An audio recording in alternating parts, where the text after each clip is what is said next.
बोलो बोलो, सुनो, एक बार और मांग लो मम्मी की रक्षा, एक बार और बोल दो, बोलो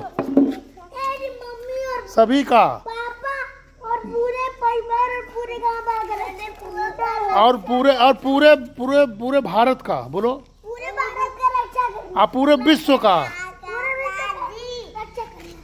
वाह, शाबाश।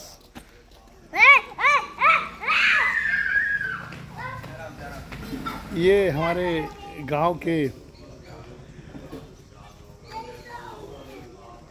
बाबा रैनाथ ब्रह्म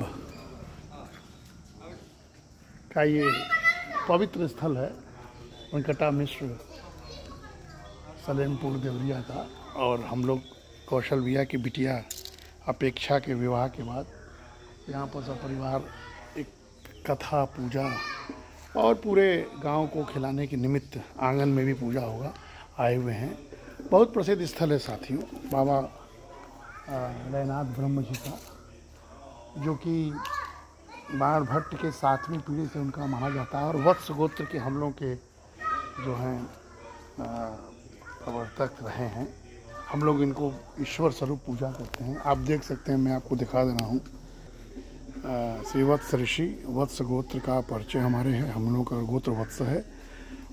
ब्रह्मा से, भृगु से, च्यवन से, दधीचि से वत्स का जन्म हुआ है। माता अक्षमाला है और जो 5 पंच प्रवर हैं वो है भार्गव, च्यवन, आप्रवान और जामदग्नि। और जो हमारे वेद हैं वो सामवेद, उपवेद, गंधर्व, शाखा है कौमुथी, सूत्र है गोमिल। और जो हमारे शिखा हैं वो वाम, पादवाम, छंद जगती। देवता है हमारे विष्णु, कुल देवी हैं सिद्धा। ये हमारी वत्स स्मृति से लिखा गया है। ये हमारे वत्स ऋषि हैं साथियों। आज हम लोग यहाँ पर आए हुए हैं बाबा रैनाथ के यहाँ। और ऐसी मान्यता है कि हमारे वत्स कुल के ऋषि रैनाथ ब्रह्म जी ने कदाचार, अत्याचार, दुराचार, अन्याय के विरुद्ध लगातार संघर्ष किया। कभी झुके नहीं किसी भी दबाव में। संघर्ष करते करते उन्होंने अपने प्राण को त्यागा, लेकिन झुके नहीं हैं। और ऐसा माना जाता है कि इस स्थल पर ईश्वर तुल्य उनको मानते हुए हम लोग कथा प्रवचन पूजा वगैरह करते हैं। तो संपूर्ण परिवार का, संपूर्ण समाज का भला होता है, लाभ होता है। और ये बहुत सिद्ध है। हर वर्ष यहाँ पर उत्सव होता है, मेला होता है। और काफ़ी प्रगति यहाँ के युवाओं ने किया है। ये पंडित दिवाकर मिश्र पुस्तकालय करके यहाँ बना हुआ, यहाँ पर प्रवचन होता है, प्रवचन स्थल होता है। पीपल के वृक्ष के नीचे आपने देखा अभी गांव के बच्चे इसको मानते हैं। और हम लोग भी जब यहाँ आते हैं, शीश नवाते हैं। बड़े भैया कौशल भैया अक्सर यहाँ आया करते थे और बाबा के चरणों में सिर झुकाया करते थे। साथियों, हर कुल में, हर गांव में, हर परंपरा में ऋषियों की परंपरा है। हमारा गोत्र वत्स है, इसलिए हम वत्स ऋषि के बारे में बता रहे हैं। लेकिन ये हमारे भारतीय संस्कृति का एक बहुत बड़ी परंपरा है कि हमने अपने पूर्वजों को देवता माना, ऋषियों को देवता माना, क्योंकि ऋषि वाणी ही देववाणी होती है। और ये परंपरा सनातन है। वेद में, पुराण में ऋषियों ने ही हमें देवों के अपने शब्दों के मामले में, अपने श्रुति के माध्यम से उन्होंने दर्शन कराया। क्योंकि प्रकृति को हमने देवता माना, इसलिए आप देख सकते हैं कि हम लोग इस तरह के वृक्षों की लगातार पूजा करते हैं। और ये सस्टेनेबल डेवलपमेंट में सबसे बड़ा मॉडल है कि हम वृक्ष की कटाई नहीं करते हैं। हम हर वृक्ष में किसी न किसी देवता का वास मानते हैं।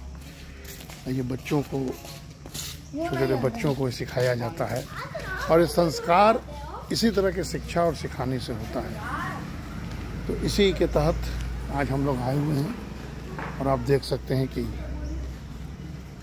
गुड्डू भैया का पुत्र सृजन मिट्ठू अपेक्षा के शादी के बाद शुभ अवसर पर कथा सुन रहा है। गांव में गुड्डू और भाभी सुनेंगे। देखिए आप। सुन रहे हैं भगवान के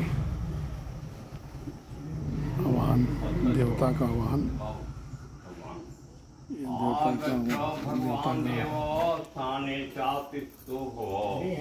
यावत् पूजां करिष्यामि तावत् त्वं सन्निधो भव।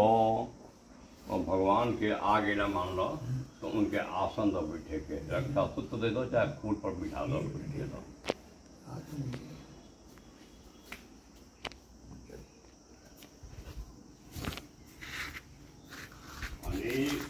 इस प्रकार आज हम लोग कौशल की अपेक्षा के अनुरूप लगभग दायित्व का निर्वहन करते हुए कार्य की पूर्णाहुति की ओर बढ़ रहे हैं। सभी का भला हो, सभी का कल्याण हो।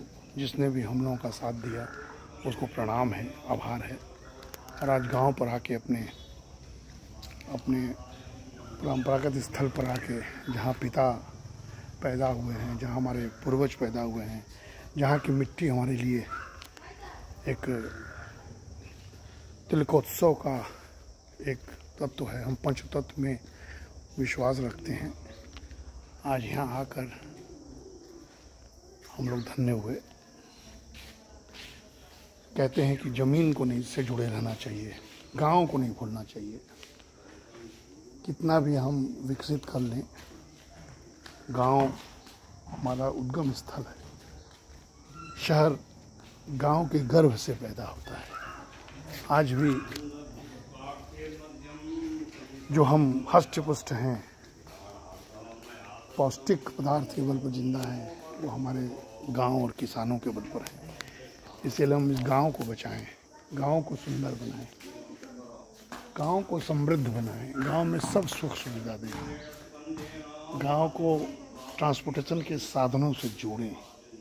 हर प्रकार के साधन गांव तक आएं, ताकि शहर के लोग गांव आएं और गांव के लोग आसानी से शहर जा सकें। यह माइग्रेशन शब्द न हो, बल्कि शब्द ऐसा हो कि गांव और शहर का एकीकरण हो जाए। गांव बचा रहे, शहर समृद्ध रहे, और गांव और शहर मिला के हम लोग संपोषित विकास का एक मॉडल पूरी दुनिया को दे सकें। और भारत ही दे सकता है, क्योंकि भारत के पास ही गांव बचा है। रैनाथ ब्रह्म देवता की जय करते हुए आपको नमस्कार।